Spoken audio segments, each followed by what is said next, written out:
12 million immigrants enter the United States at New York's Ellis Island from the late 1800s. Many were Italians and Jewish people from Eastern Europe, adding to earlier arrivals from Germany, Ireland, and England.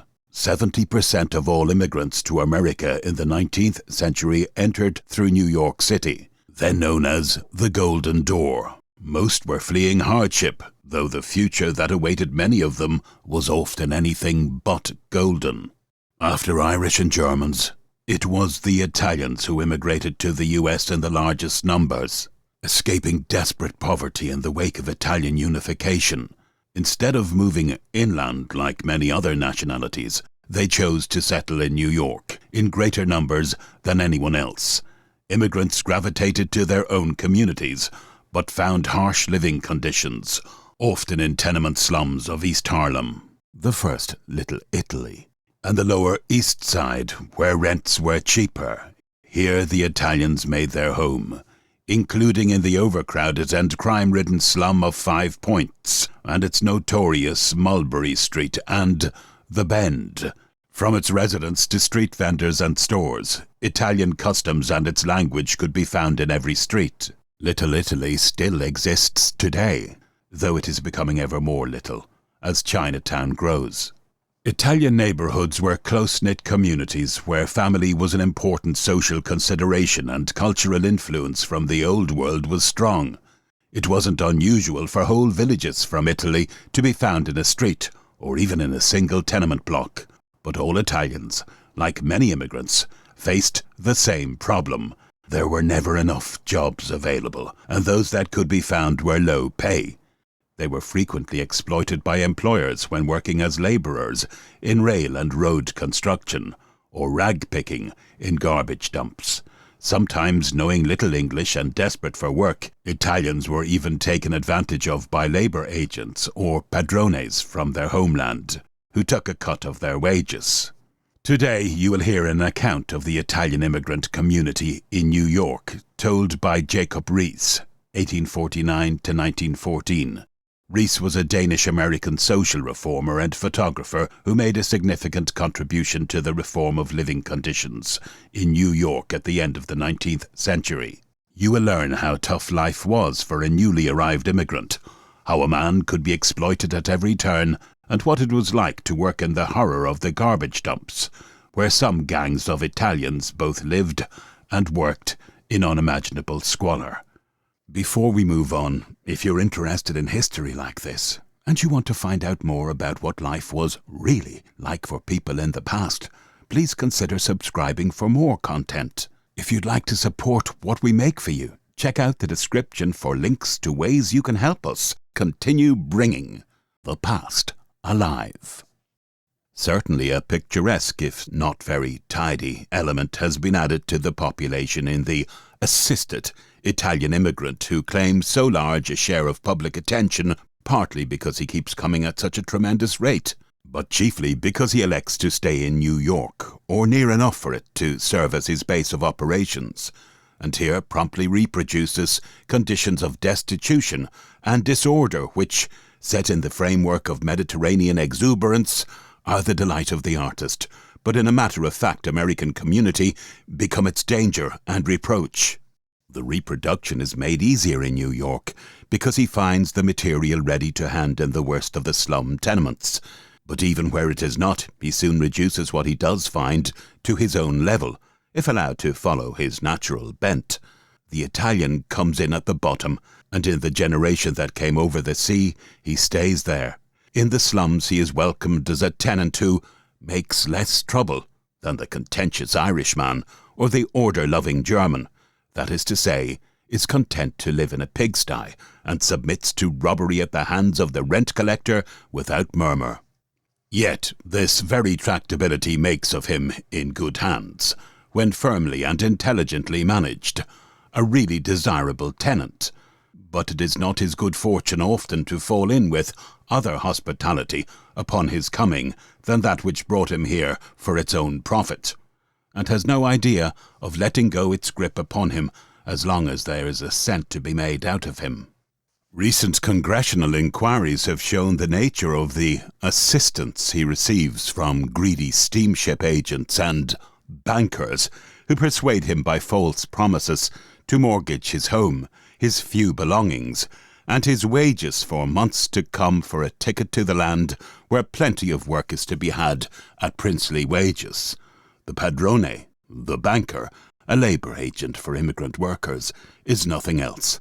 Having made his 10% out of him en route, receives him at the landing and turns him to double account as a wage earner and a rent payer.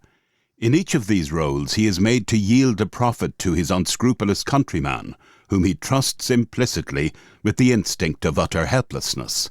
The man is so ignorant that, as one of the sharpers who prey upon him put it once, it would be downright sinful not to take him in. His ignorance and unconquerable suspicion of strangers dig the pit into which he falls. He not only knows no word of English, but he does not know enough to learn. Rarely only can he write his own language, unlike the German, who begins learning English the day he lands as a matter of duty, or the Polish Jew, who takes it up as soon as he is able. The Italian learns slowly, if at all. Even his boy, born here, often speaks his native tongue indifferently. He is forced, therefore, to have constant recourse to the middleman, who makes him pay handsomely at every turn. He hires him out to the railroad contractor, receiving a commission from the employer as well as from the labourer, and repeats the performance monthly, or as often as he can have him dismissed. In the city, he contracts for his lodging, subletting to him space in the vilest tenements at extortionate rents, and sets an example that does not lack imitators. The princely wages have vanished with his coming, and in their place hardships and $1 a day, and the padrone's merciless mortgage confront him. Bred to even worse fare, he takes both as a matter of course, applying the maxim that it is not what one makes, but what he saves that makes him rich, manages to turn the very dirt of the streets into a hoard of gold, with which he either returns to his southern home, or brings over his family to join in his work and his fortunes the next season.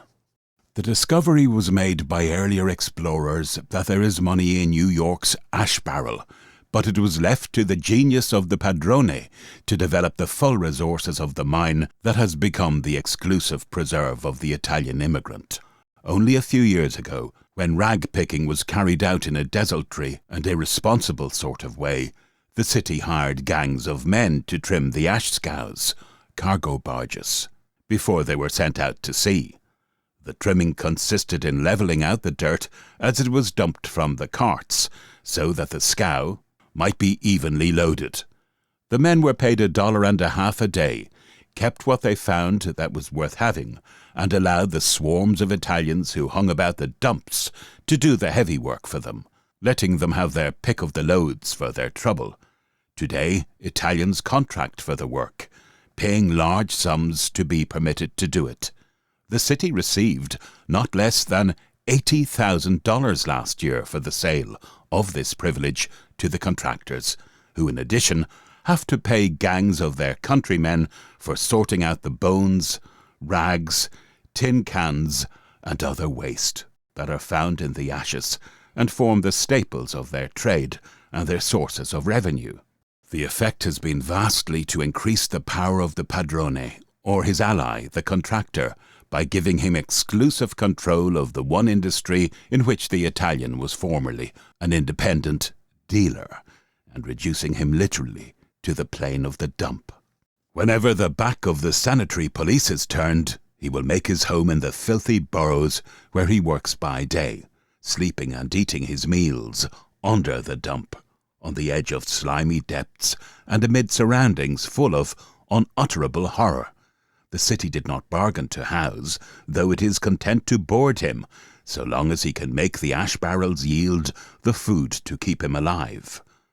And a vigorous campaign is carried on at intervals against these unlicensed dump settlements. But the temptation of having to pay no rent is too strong, and they are driven from one dump only to find lodgment under another a few blocks farther up or down the river. The fiercest warfare is waged over the patronage of the dumps by rival factions, represented by opposing contractors. And it has happened that the defeated party has endeavoured to capture by strategy what he failed to carry by assault. It augurs unsuspected adaptability in the Italian to our system of self-government, that these rivalries have more than once been suspected of being behind the sharpening of city ordinances that were apparently made in good faith to prevent meddling with the refuse in the ash barrels or in transit.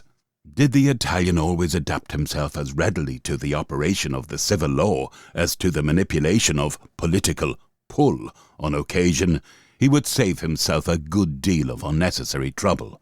Ordinarily, he is easily enough governed by authority, always excepting Sunday, when he settles down to a game of cards and lets loose all his bad passions.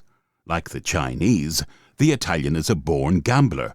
His soul is in the game from the moment the cards are on the table, and very frequently his knife is in it too, before the game is ended. No Sunday has passed in New York since The Bend became a suburb of Naples without one or more of these murderous affrays coming to the notice of the police. As a rule, that happens only when the man the game went against is either dead or so badly wounded as to require instant surgical help. As to the other, unless he be caught red-handed, the chances that the police will ever get him are slim indeed. The wounded man can seldom be persuaded to betray him. He wards off all inquiries with a wicked, "I fix him myself," and there the matter rests until he either dies or recovers. If the latter, the community hears after a while of another Italian affray, a man stabbed in a quarrel, dead or dying, and the police know that he has been fixed and the account squared.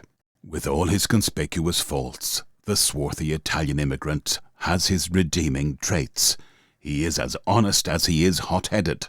There are no Italian burglars in the rogues' gallery. The ex-brigand toils peacefully with pickaxe and shovel on American ground.